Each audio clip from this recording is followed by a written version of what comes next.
আর কত অভিনয় করবেন মিস্টার আরফ চৌধুরী? আর কত নিচে নামবেন আপনি? ঘৃণা হচ্ছে নিজের প্রতি যে আমি আপনার মতো এমন একজনকে ভালোবেসেছি। আমাকে মেরে ফেলো আরাফ, আর পারছি না আমি, বিশ্বাস করো, আর পারছি না। নিজেকে শেষ করে দিতে ইচ্ছে হচ্ছে।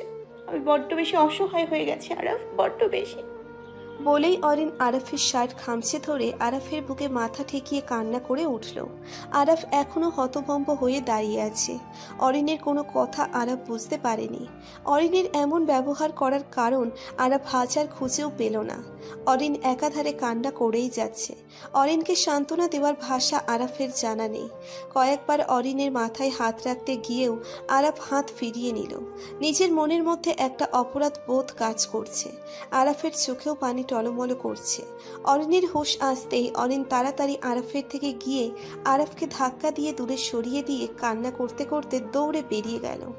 আরাফ এখনো থ মেরে দাঁড়িয়ে আছে। মাথার মধ্যে একটাই ভাবনা ঘুরছে। অরিন এখান থেকে বেরিয়ে রাস্তায় এসে হাঁটু ভেঙে বসে পড়ল। তারপর হাউমাউ করে কাঁদতে লাগলো। একটা মানুষ কতটা কষ্ট পেলে এইভাবে কাঁদতে পারে সেটা অরিনকে দেখেই বোঝা যাচ্ছে। আরাফও চুপচাপ বেরিয়ে আসলো। বাইরে এসে অরিনকে এমন করে কাঁদতে দেখে আরাফের বুকের ভিতর ঝড় বইতে শুরু করলো। আরাফের নিচের প্রতি নিচের রাগের শরীরে ফেটে যাচ্ছে। আরাফের শব্দ পেয়েই অরিন তাড়াতাড়ি উঠে দাঁড়ালো। তারপর হাঁটা শুরু করলো সোজা। আরাফ তাড়াতাড়ি গিয়ে অরিনের হাত ধরে ফেললো। আরাফ অরিনের হাত ধরতেই অরিন রাগী দৃষ্টি নিক্ষেপ করলো আরাফের দিকে। তারপর শান্ত কণ্ঠে বলল, আমার হাত ছাড়ো আরাফ। আরাফও শান্ত কণ্ঠে উত্তর দিল, এখান থেকে একা একা বাড়ি যাবে কি করে? এদিকে গাড়িও তো আসে না। সেটা তোমার ভাবতে হবে না, হাত ছাড়ো আমার। না, ছাড়বো না, চলো আমি তোমাকে ড্রপ করে দিচ্ছি। অরিন রাগি ফেস করে আরাফের থেকে হাতটা ছাড়ানোর চেষ্টা করতে করতে বলল, আমার ধৈর্যের পরীক্ষা নিও না আরাফ, ফলাফল খুব খারাপ হবে। তাই বলছি হাতটা ভালোই ভালোই ছেড়ে দাও। আরাফ বুঝে গেছে অরিনের সাথে শান্ত কথায় কাজ হবে না। তাই আরাফ অরিনের হাতটা আরো জোরে চেপে ধরে রাগী কণ্ঠে বলল, যখন আমি বলেছি তোমাকে বাড়ি পৌঁছে দেবো তখন দেবই, চুপচাপ আমার সাথে আসো। বলেই আরাফ অরিনের হাত ধরে হাঁটা শুরু করলো। অরিন বারবার হাত ছাড়ানোর চেষ্টা করছে আর ছাড়ুন ছাড়ুন বলছে, কিন্তু আরাফ সেদিকে কান না দিয়ে অরিনের হাত ধরে সোজা গাড়িতে নিয়ে বসিয়ে দরজা লাগিয়ে দিয়ে রাগী কণ্ঠে বলে উঠল, এক পা গাড়ি থেকে নামার চেষ্টা করলে এর ফলাফল কিন্তু খুবই খারাপ হবে, মাইন্ড ইট। বলেই গাড়ির দরজাটা লক করে দিয়ে আরাফও গিয়ে গাড়িতে বসলো। অরিন দরজা খোলার চেষ্টা করেও ব্যর্থ হলো। তারপর রাগী ফেস করে আরাফের দিকে তাকিয়ে বলল, কি চাইছো নাকি তুমি? হ্যাঁ, আর কতটা অপমান করবে আমাকে? নিজের হাতে বিয়েটা ভেঙে দিলে, আর আজ তুমি। বলেই অরিন থেমে গেল। আরাফ গাড়ি স্টার্ট দিতে দিতে শান্ত কণ্ঠে বলে উঠল, থেমে গেলে কেন? বলো আর কি করেছি? অরিন কিছু না বলে রাগে মুখ ঘুরিয়ে নিল। আরাফও কোনো কথা না বলে গাড়ি চালাতে লাগলো। অনন্যা, আমার মাথায় কিছু ঢুকছে না। আহনের চিন্তিত কণ্ঠ শুনে অনন্যা একটা হাঁপ ছেড়ে বলল, তবে আমার মনে হচ্ছে এই সবের মধ্যে একটা বড় খেলা চলছে। আমার কাছের কেউ আমাদের ক্ষতি করতে চাইছে। কাছের কেউ বলতে কাকে বোঝাতে চাইছো তুমি? সেটাই আমাদের খুঁজে বের করতে হবে আহান, নয়তো সব কিছু লন্ডভন্ড হয়ে যাবে। আমার মন বলছে খুব বড় ঝড় আসতে চলেছে। Please do something Ahaan. আহানেরও মনে অজানা ভয় এসে জমতে শুরু করলো। আহান কিছুক্ষণ ভাবুক ভঙ্গিতে বসে থেকে পরক্ষণেই বলে উঠল, শোনো, যতদিন না সব সত্যিটা সামনে আসবে ততদিন তোমাকে এই বাক শক্তি হারানোর অভিযানটা চালিয়ে যেতে হবে। যে করেই হোক আসল সত্যিটা আমাদের বের করতে হবে। কি করে বের করবো আহান? আহান অনন্যাকে কিছু কথা বুঝিয়ে দিল। তারপর দুজনেই আলাদা হয়ে বেরিয়ে এলো রেস্টুরেন্ট থেকে। অরিনদের বাসায় নিচে এসে গাড়ি থামতেই আলাপ গাড়ি থেকে নেমে এসে অরিনের দরজাটা খুলে দিয়ে বলে উঠল, নামো, আমার দায়িত্ব শেষ। অরিনও কোনো কথা না বলে গাড়ি থেকে নেমে আরাফের সামনে দাঁড়িয়ে আরাফের মুখের উপর আঙ্গুল তুলে বলতে শুরু করলো, মিস্টার আরফ চৌধুরী, একটা কথা কান খুলে শুনে রাখো। এই অরিন বন্যা খান এতটা দুর্বল বা অসহায় না যে তোমার মতো একটা নোংরা ছেলে এসে সিম্পাথি দেখাবে। নেক্সট টাইম আমার কাছে থেকে দূরে থাকার চেষ্টা করবে, মনে রেখো। বলেই অরিন বড় বড় পা ফেলে বাড়ির ভিতরে ঢুকে পড়ল। আরাফ অরিনের যাওয়ার দিকে তাকিয়ে একটা বড় দীর্ঘশ্বাস ফেলে চোখের কোণে জমে থাকা জলটুকু মুছে গাড়ি নিয়ে চলে গেল। অরিন বাসায় এসে কিছুক্ষণ কান্নাকাটি করে ফ্রেশ হয়ে নিল। তারপর সবাই মিলে একসাথে লাঞ্চ করে যে যার রুমে চলে গেল। আহানের একটু কাজ থাকায় আহান বেরিয়ে গেল। এই লোকদের কথা অনুযায়ী আমাকে কিডন্যাপ আরাফ করেছে, কিন্তু আরাফের মুখ দেখে তো কোনো কিছু মনে হলো না। একদম নির্দোষ লাগছে। কেন মন থেকে বিশ্বাস হচ্ছে না এই কথাটা? যদিও আমাকে কিডন্যাপ করে না থাকে তাহলে ওখানে গেল কি করে? আর যদিও কিডন্যাপ করে তাহলে আমার কোনো ক্ষতি না করে ছেড়ে দিল কেন? ভাবতেই অরিন মাথা চেপে ধরে খাটের উপর বসে পড়ল। তারপর বলে উঠল, উফ, আমার কিচ্ছু আর কিচ্ছু ভাবতে পারছি না। কি হচ্ছে এসব আমার সাথে? কোন সত্যি লুকিয়ে আছে এত কিছুর মাঝে? অনন্যা আপুর বিষয়টা এখনো আমার ধোঁয়াশা। আমাকে ভেঙে পড়লে চলবে না, সত্যিটা খুঁজে বের করতেই হবে যে করেই হোক। বলেই অনিন কাউকে কল দেওয়ার জন্য ফোনটা হাতে নিতেই শুনতে পেল। কি এত ভাবছিস আরু? অরিন সামনের দিকে তাকাতেই দেখে জিনিয়া দাঁড়িয়ে আছে, আর ওকে দেখেই মনে হচ্ছে ও অনেক খুশি। জিনিয়াকে হঠাৎ এত খুশি দেখে অরিন ভ্রু কুঁচকে বলে উঠল, এত খুশি হওয়ার কারণ কি ম্যাডাম?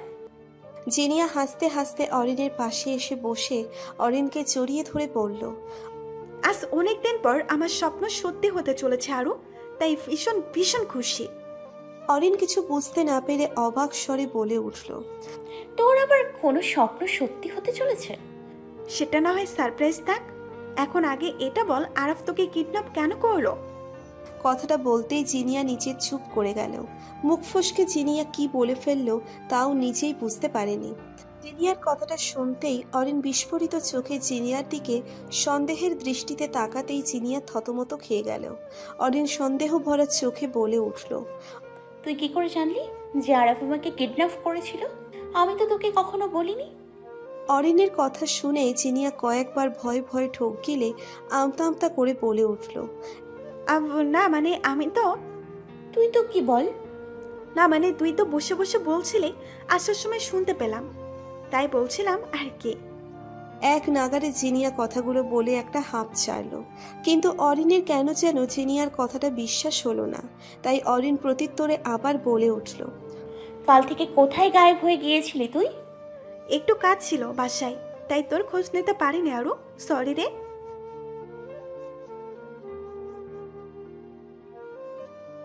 আচ্ছা আমি এখন আসছি, আমার একটু বাবার অফিসে যেতে হবে। বলেই জিনিয়া বেরিয়ে গেল। অরিনের কেন যেন আজ জিনিয়াকে অন্যরকম মনে হচ্ছে। জিনিয়া চলে যেতেই অরিন পিছন থেকে কয়েকবার ডাক দিয়ে উঠল জিনিয়াকে, কিন্তু জিনিয়া না শোনার ভান করে চলে গেল। কেন যেন মনে হচ্ছে জিনিয়া কিছু একটা লুকোচ্ছে আমার থেকে। কিন্তু কি? আগে তো কখনো এমন করেনিও। তাহলে অরিনের মাথায় এখন এই চিন্তাটাই ঘুরছে। জিনিয়া গাড়িতে বসে জোরে গাড়ির দরজায় একটা লাথি মেরে বসল। তারপর নিজে নিজে রাগে ফোঁসফোঁস করতে করতে বলে উঠল, কি থেকে কি বলে ফেললাম? অরেন যেই মেয়ে এখন নিশ্চয়ই আমাকে নিয়ে গবেষণা শুরু হয়ে গেছে। উফ, এই অরেনের একটা ব্যবস্থা করতেই হবে, যে করেই হোক। ভার্সিটির ক্যান্টিনে গালে হাত দিয়ে বসে আছে অরিন। মুখে লেগে আছে হাজারটা বিরক্তির ছাপ। তার উল্টো দিকে মুখ গোমড়া করে বসে আছে আরাফ। দুজনের মধ্যেই নীরবতা বিরাজ করছে। ওদের থেকে দূরে একটা টেবিলে মুখ ঢেকে বসে আছে জিনিয়া। রাগে ফোঁসফোঁস করছে ও, আর ভয়ঙ্কর দৃষ্টিতে তাকিয়ে আছে ওদের দিকে। নীরবতা ভেঙে আরাফ গোমড়া মুখ করে শান্ত কণ্ঠে বলল, আমাকে এখানে ডেকে আনার কারণ কি? অরিন গাল থেকে কাঁচ সরিয়ে চিন্তিত ভঙ্গিতে বলল, তোমার সাথে যোগাযোগ করার কোনো ইচ্ছে আমার নেই, শুধু কিছু প্রশ্ন করার ছিল। কি প্রশ্ন? তাড়াতাড়ি করো, আমারও টাইম নেই। আমার কাছে কেন অনন্যা আপুর কথা লুকিয়েছিলে আরফ? অনন্যার কথা শুনতেই আরাফ অবাক চোখে অরিনের দিকে তাকালো। অরিনকে তো ও অনন্যার কথা বলেনি, তাহলে ও জানলো কি করে? আরাফকে এমন করে তাকিয়ে থাকতে অরিন গলা ঝেড়ে বলল, আমি জানি তুমি এই মুহূর্তে কি ভাবছো। ওই দিন কলেজে এসে তোমার খোঁজ করায় এই সত্যিটা জানতে পেরেছিলাম। আরাফ মুখের ভঙ্গিমা চেঞ্জ করে শান্ত কণ্ঠে বলল, ওরা তো মিথ্যেও বলতে পারে, তুমি এত শিওর হয়ে বলছো কি করে? অরিন একটু হেসে বলল, তুমি বোধহয় ভুলে গেলে আরফ, সেদিন কলেজ থেকে যাওয়ার রাস্তায় তোমার সাথে আমার দেখা হয়েছিল। দেখা হওয়ার সাথে এটার কি সম্পর্ক? অরিন এইবার ফিক করে হেসে বলে উঠল, তুমি এতটা বোকা জানতাম না আরাফ। সেদিন তোমার গাড়িতে আমি অনন্যা আপুকে দেখতে পেয়েছিলাম। কথাটার আগা মাথা আরাফ বুঝতে পারল না, কারণ অরিন তো অনন্যাকে দেখেনি, তাহলে ও চিনল কি করে? আরাফ পুরোই অবাক হয়ে তাকিয়ে আছে। এখন নিশ্চয় বলবে আমি অনন্যা আপুকে চিনি কি করে। তাহলে শোনো, অনন্যা আপুকে যেমন আমি চিনি তেমনি অনন্যা আপু আমাকে চেনে, কারণ সে শুধু তোমার বোন নয়, সে আমার ভাইয়ের ভালোবাসা। অরিনের কথায় আরাফ যেন অবাকের শেষ সীমানায়। অরিন তাহলে সব জানে?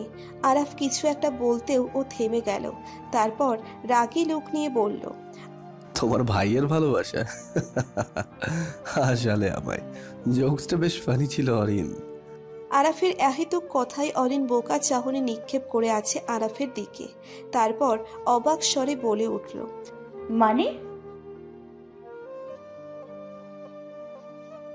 সব জেনে শুনে তোমরা ভাই বোন আমাদের সাথে নাটক করছো। এক একজন এমন ভান ধরছো যেন তোমরা কিছুই জানো না। কি ভেবেছো কি তোমরা? আমি তোমার কথা কিছু বুঝতে পারছি না আরফ। তা বুঝবে কেন? আমার বোনের জীবনে নষ্ট করে দিয়েছে তোমার ভাই, আর এখন তুমি বলছো সে তোমার ভাইয়ের ভালোবাসা? আরাফের কথায় অরিন পুরোই বোকা বনে চলে গেল। আরাফের সব কথা ওর মাথার ওপর দিয়ে যাচ্ছে। অরিন একটু জোরেই বলে উঠল, কি বলছো কি তুমি আরফ? মাথা খারাপ হয়ে গেছে তোমার? সেদিন অনন্যা আপু আমার ভাইকে ভুল বুঝে চলে এসেছিল।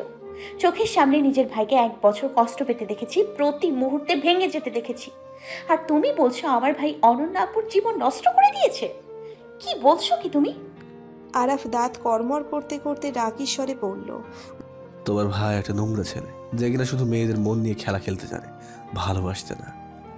আরফ!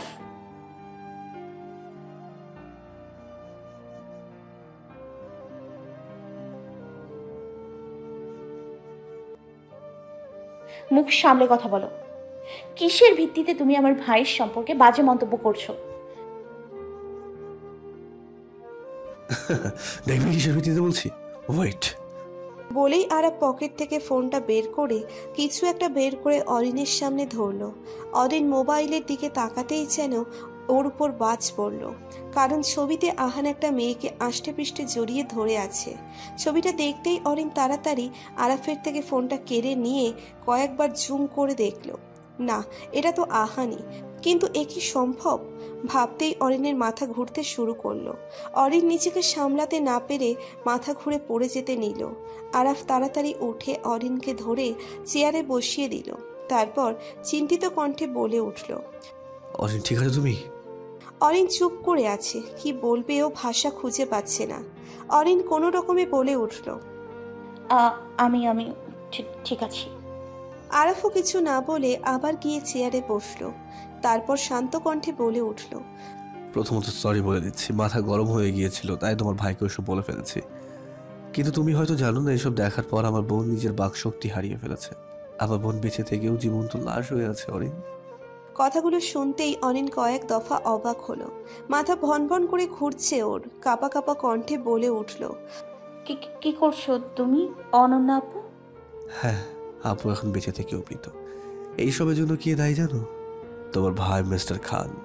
এখনো তুমি বলবে তোমার ভাই নির্দোষ? অরিন এইবার শক্ত কণ্ঠে বলল, হ্যাঁ আরাফ, আমি এখনো বলবো আমার ভাই নির্দোষ, কারণ আমি আমার ভাইকে বিশ্বাস করি। তুমিও সবটা জানো না আরাফ। সেদিন বলেই অরিন জন্মদিনের কাহিনী বলতে লাগলো কাছে। সব শুনে আরাফ উত্তেজিত কণ্ঠে বলে উঠল, কি বলছো কি তুমি? হ্যাঁ আরাফ, বিশ্বাস করো। আচ্ছা, আমি তোমার কথা সত্যি মেনে নিলাম, কিন্তু এই ছবিটা কি মিথ্যা অরিন? হ্যাঁ মিথ্যে, সব মিথ্যে। আমি প্রমাণ করে দিব এই সব কিছু মিথ্যে। আমার ভাই নির্দোষ। আর কি প্রমাণ করবে? পারবে আমার বোনকে সুস্থ করে তুলতে? তোমার কথা শেষ হলে আমি যেতে পারি? আমার এসব কিছু সহ্য হচ্ছে না একদমই। অবশ্যই যেতে আর, কিন্তু আমার আরেকটা কথা আছে। আরাফ বিরক্তি ভরা কণ্ঠে বলে উঠল, কি কথা? তাড়াতাড়ি বল, আমার কাজ আছে। তোমার ভাষ্যমতে সেদিন অনন্যা আপুর ফোনে কেউ টেক্সট করেছিল যে আহান ভাইয়া অন্য একটা মেয়েকে নিয়ে হোটেলে যাচ্ছে, কিন্তু আমরা 3 জন ছাড়া সারপ্রাইজের কথা কেউ জানতো না। তাহলে টেক্সটটা কে পাঠাতে পারে? অরিনের কথা শুনে আরাফও কিছু একটা ভাবতে লাগলো। আরাফ কিছু বলতে যাবে তার আগেই অরিন হুট করে বলে উঠল, আমি আরেকটা সত্যি জানতে চাই আরাফ। সত্যি? আর কি সত্যি জানতে চাও? তুমি কাল আমাকে কিডন্যাপ কেন করেছিলে? আর যখন কিডন্যাপই করলে তাহলে আমার ক্ষতি করলে না কেন? কথাটা শুনতেই যেন আরাফ চমকে উঠল। হোয়াট? আমি ম্যাড অরিন? আমি তোমাকে কিডন্যাপ করেছিলাম? আরাফের এমন রিয়াকশন দেখে অরিন একটু মুচকি হাসলো। অরিনকে হাসতে দেখে আরাফ আরো অবাক হলো। তুমি হাসছো? মাথা খারাপ হয়ে গেছে দেখি তোমার। অরিন একটা রহস্যময় হাসি দিয়ে বলে উঠল, আচ্ছা মানলাম তুমি আমাকে কিডন্যাপ করোনি, তাহলে ওইখানে পৌঁছলে কি করে? কারণ আমার ফোনে একটা মেসেজ এসেছিল, দাঁড়াও তোমাকে দেখাচ্ছি। বলেই আরাফ ফোনটা নিয়ে কালকের মেসেজটা দেখালো। অরিন মেসেজটার দিকে তাকাতেই আরও একটি রহস্যময় হাসি উঠল। অরিন আরাফকে কিছু না বলে যেই নাম্বার থেকে মেসেজটা এসেছিল সেই নাম্বারটা অরিন নিজের ফোনে নিয়ে নিল। তারপর আবারও গলা ঝেড়ে বলে উঠল, সব সত্যি এবার এক এক করে সামনে আসবে। আমার ভাইয়ের প্রতি তোমার ভুল ধারণাটাও ভেঙে দিব আমি। আর হ্যাঁ, আরেকটা কথা, আমি এটাও বুঝে গিয়েছি তুমি কেন আমাকে ঠকালে। তাহলে শুনে রাখো আরাফ, একটা ভুল ধারণা নিয়ে তুমি রাগের বশে আমার সাথে যেই ভুলটা করেছো তার মাসুল তোমাকে দিতেই হবে। ফিরবে তুমি আমার কাছেই, কিন্তু সেদিন না খুব দেরি হয়ে যায়, মনে রেখো। বলেই অরিন টেবিল ছেড়ে উঠে দাঁড়ালো। অরিনের শেষ কথাটা আরাফের বুকের ভেতর রক্তক্ষরণ শুরু করে দিয়েছে। আরাফ মাথা নিচু করে শান্তভাবে উঠে বড় বড় পা ফেলে চলে গেল অরিনের আগেই। আরাফের চলে যাওয়ার দিকে তাকিয়ে অরিনও মন খারাপ করে টেবিলের উপর ঠেলে ব্যাগটা নিয়ে কাঁধে ঝুলিয়ে সামনে তাকাতেই অরিনের কপালে কয়েকটা ভাঁজ পড়ে গেল। সামনের টেবিলের একটা মেয়ে বসে আছে, মুখটা ওড়না দিয়ে ঢাকা হলেও চোখ দুটো অরিনের খুব চেনা চেনা লাগছে। অরিন মেয়েটার দিকে সন্দেহের দৃষ্টি নিক্ষেপ করতেই মেয়েটা 1 মিনিটও দেরি না করে হন্ততন্ত হয়ে বেরিয়ে গেল। অরিনও দেরি না করে মেয়েটার পিছু পিছু রওনা দিল। গেটের বাইরে গিয়েই মেয়েটা একটা বড় গাড়িতে চলে বসলো। অরিনও তাড়াতাড়ি গিয়ে ওদের গাড়িতে উঠে ড্রাইভারকে বলে উঠল, রামু চাচা, ওই গাড়িটাকে ফলো করো, কুইক। বলতে না বলতেই অরিনের গাড়িও সামনে থাকা গাড়িটার পিছু পিছু ছুটলো। কিছুক্ষণ পর সামনে থাকা গাড়িটাকে একটা বাড়ির ভিতর ঢুকতে দেখে অরিনদের গাড়িটা অরিন একটু দূরে দাঁড় করালো। গাড়িটা ভিতরে চলে যেতেই অরিন গাড়ি থেকে নেমে একটু এগিয়ে বাড়িটার দিকে তাকাতেই চমকে উঠল, কারণ এটা যে জিনিয়াদের বাড়ি। অরিন অবাক স্বরে বলে উঠল, ওই মেয়েটা জিনিয়া ছিল? তাহলে ও মুখ লুকিয়েছিল আর আমাকে দেখেই বা পালিয়ে আসলো কেন? তাহলে কি পেছন থেকে কাছের মানুষগুলোই কলকাঠি নাড়াচ্ছে? কিন্তু কেন? না, আমাকে সত্যিটা জানতেই হবে, যে করেই হোক। অরিন কিছু একটা মনে করে বাড়ির ভিতরে পা দিয়েও আবারও গাড়িতে গিয়ে বসে চলে গেল। যাওয়ার সময় বাড়িটার দিকে একবার তাকিয়ে একটা রহস্যময় হাসি দিয়ে উঠল। জিনিয়া রেগে নিচের রুমে এসে ওড়না আর কাঁধের ব্যাগটা ছুঁড়ে ফেলে দিল। তারপর রাগে গজগজ করতে করতে ফোনটা নিয়ে কাউকে ফোন করে বলে রাগী কণ্ঠে চেঁচিয়ে বলতে লাগলো, তোমাদের দিয়ে একটা কাজও ঠিকঠাক হয় না, সব কয়টা অকর্মার ঠিকই। 2 ঘন্টার মধ্যে অরিনকে আমার চোখের সামনে এসে হাজির করো। অনেক লুকোচুরি খেলা হয়েছে, আর না। বলেই জিনিয়া ফোন রেখে দিয়ে হা হা করে হেসে উঠল। তোর সময় শেষ অরিন, হয়তো তুই মরবি নয়তো আমি মরবো। আমি আরাফকে না পেলে তুইও পাবি না। 2 বছর ধরে পাগলের মতো ভালোবেসে এসেছি আরাফকে, কিন্তু ও শুধু তোর পিছনেই লেগেছিল। প্রথম পথের কাটা ছিল অরণ্য, তারপর তুই। তোদের 2 জনের একজনও কেউ আমি বাঁচিয়ে রাখবো না। ভাইয়া, আমাকে সত্যি করে বল, সেদিন কি হয়েছিল? তুই কোন দিনের কথা বলছিস বোন? বুঝতে পারছি না আমি। সেদিন হোটেলে আমার অনুপস্থিতিতে কি হয়েছিল সেটা জানতে চাচ্ছি। আহান শান্ত কণ্ঠে সব বলে উঠল। সব শুনে অরিন কিছু একটা ভাবলো। তারপর ফোন থেকে একটা ছবি বের করে আহানের সামনে ধরলো। ছবিটা দেখতেই আহানের মাথায় বাজ পড়ল।